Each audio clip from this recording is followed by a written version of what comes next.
Hogwarts Legacy is the best Harry Potter game ever made, at least the best one without Harry actually being in it. In my opinion, the only other two decent Harry Potter games were the ones that came out for PC back in the early 2000s, covering the first two movies. All others were horrible, which is surprising as Harry Potter is one of the biggest franchises ever, and back then it was at its height. It shouldn't have been difficult to develop some decent games, but what we got was pretty bad. This is the worst! Hogwarts Legacy is a love letter, and the developers clearly knew the source material very well. It's obvious that this game has been developed by people who love the books and movies. You can't walk 2 feet without seeing an Easter egg or a reference to the movies and books, such as the self-moving chess game, howlers, various sound effects from the movies, movie locations, and so much more. There is no other way to describe this game than to call it a work of art and passion. It bleeds attention to detail, and you can't help but run around with an open mouth wherever you go. Being a Harry Potter fan, this is a dream come true. For example, there was one quest where I had to fetch some objects for the Hogwarts caretaker, so I started collecting the items and it led me to the prefect's bathroom and the Hogwarts hospital wing, both locations that appear in the books and movies and always made me want to visit them and explore. And I was not disappointed, as these locations are amazingly detailed and gave me a special kind of nostalgic feeling. I felt this nostalgic feeling the entire time playing Hogwarts Legacy. Hogwarts feels like home. It feels like I belong there and that this is the only place for me to be at. The entire game is much closer to the first two movies in tone and atmosphere than to the rest of the series, despite also having lots of references to later movies. Out of all Harry Potter movies, the first two had the warmest atmosphere and vibe. Hogwarts felt most inviting there, just like the magic world in general. It had the same feeling you get when you make yourself a cup of coffee, or hot chocolate or tea, and drink it in front of a warm fireplace. It's an amazing experience. The movies lost this feeling starting with the third one and adopted a much darker and less inviting tone. If you watch the early Harry Potter movies, you can actually see how all scenes that happen in the Muggle world are dark, bleak, and soulless, while all the scenes in the magical world are bright, warm, and much more inviting. Of course, it's important to note that Hogwarts Legacy is more like a mix between books and movies, rather than being a book or movie only adaptation, which is why the castle looks a lot like its movie versions, but also completely different, showing locations that are only mentioned in the books. This is a great mix because you can have the best of both worlds, and it makes Hogwarts even more mysterious than it already is. Hogwarts Castle itself is one of the main characters of the game. Even though the game has a much larger world to explore with small cities, caves, and other secrets, Hogwarts is really where it shines. The castle is like its own separate world. While it might not be the biggest map and is much smaller than the rest of the game, it never feels that way. It feels like it's a massive castle, which at times gives off a labyrinth-like feeling, as it's easy to get lost here, especially if you are just wandering around. There are hundreds of secret passages and areas to explore, and you will likely be finding new things even after playing 100 hours. I have finished the game and I'm still discovering new things, wondering how it is that I didn't notice them before. This is part of the magic of Hogwarts, and the developers absolutely nailed it.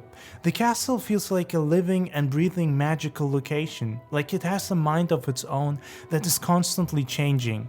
Hogwarts might be one of the most beautiful locations I've ever experienced in a video game. The attention to details is masterfully executed, and at times, exploring the castle feels like virtual tourism. The game does a fantastic job in explaining the lore for people that did not read the books, and even adds some of its own lore. You know, there is only one game that still gives me this nostalgic feeling of replaying it and feeling like I'm home: Skyrim. Maybe it's Skyrim's amazing and calming soundtrack, maybe it's the familiar visuals or beautiful locations, but every time I replay that game, I instantly feel immersed in the world and like I belong there. It gives me this warm, fuzzy feeling. I feel the same when exploring Hogwarts. you just know that in Hogwarts you will always discover something interesting, and it never ceases to be intriguing and amazing. I'd also like to add to that the visuals of the castle are fantastic. There are so many different styles of medieval architecture that have been mixed together, such as Gothic and Romanesque art styles. The visuals and architecture of Hogwarts in this game is so amazingly detailed that I plan on making a separate video talking about all the different styles and architectural influences presented here. The developers definitely knew what they were doing and didn't just randomly create a cliché medieval castle as many other games and movies often tend to do.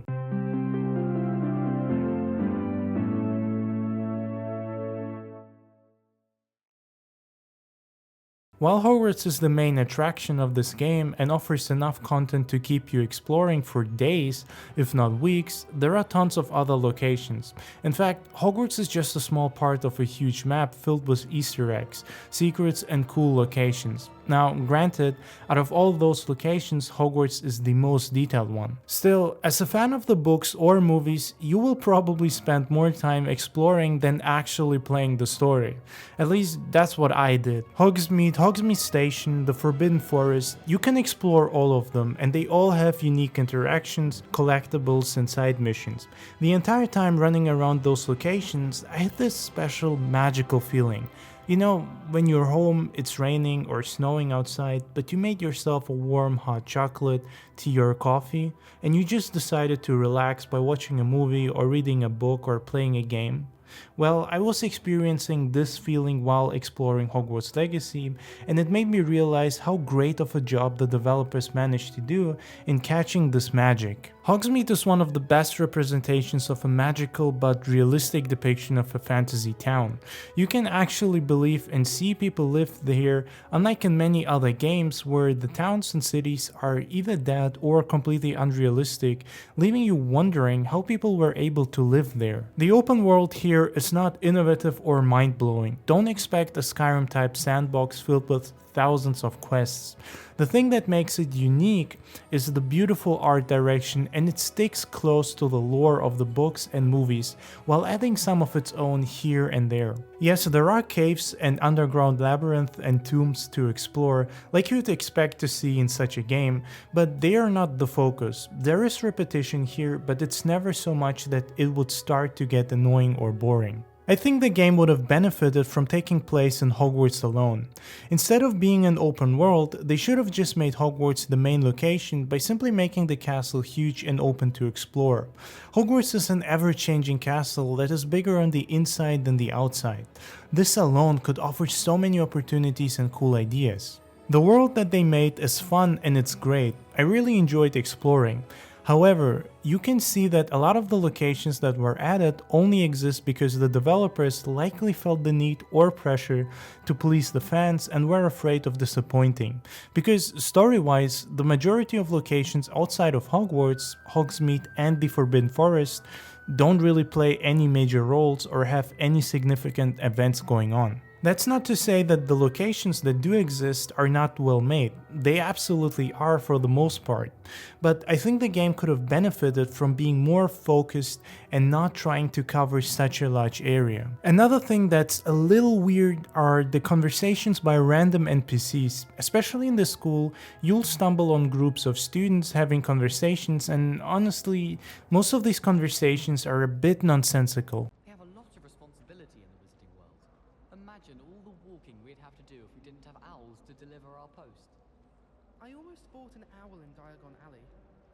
Went with a cat instead. Odd-coloured eye, and it quite appealed to me. I don't send many owls to myself, but it is nice to get them. What? Don't look at me like that. I can't imagine receiving a howler, especially in front of the whole school during a feast. I'd like to send owls, but I have no one to write to. My mother sent me a howler after I got a paw on my transfiguration owl. Without a doubt, one of the most embarrassing moments of my life. I sent a love letter to Imelda Reyes once, but I think she thought I was making fun of her because she's been rude to me ever since. When I said she was outspoken, I meant it as a compliment. At first I wanted to say that they make no sense, but they do make sense. The problem here is more that they are not cohesive. Usually one student will say something and another will reply with something completely unrelated. And this back and forth will go on until they stop talking. It's very rare that they actually directly react or reply to what someone is saying. In fact, their conversations feel insanely selfish. The world in general has a problem of sometimes feeling lived in, while other times feeling artificial and unreactive to your actions.